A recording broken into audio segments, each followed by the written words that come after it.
হঠাৎ করেই রাজনৈতিক ঐক্যের বন্ধনটা যথেষ্ট পরিমাণ শিথিল হয়ে গেছে। সালাউদ্দিন আহমেদের একটা বক্তব্যে সেটা পরিষ্কার। তিনি বলছেন, অন্তর্বর্তী সরকার এবং ঐক্যমত্য কমিশনের বিভিন্ন পদক্ষেপে বা কাজে বিএনপি হতাশ।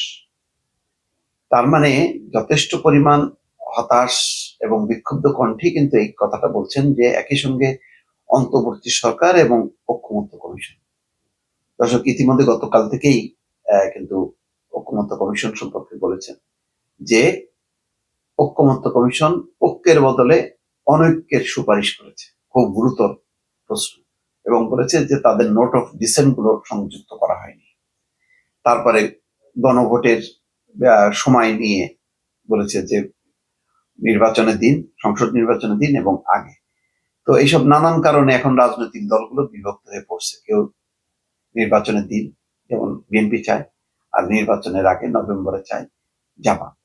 এখন দুটি মেরুকরণ স্পষ্ট। সব মিলায়ে যে পরিবেশটা, সেটা কিন্তু আগামী নির্বাচনের জন্য কোনোভাবেই অনুকূল না।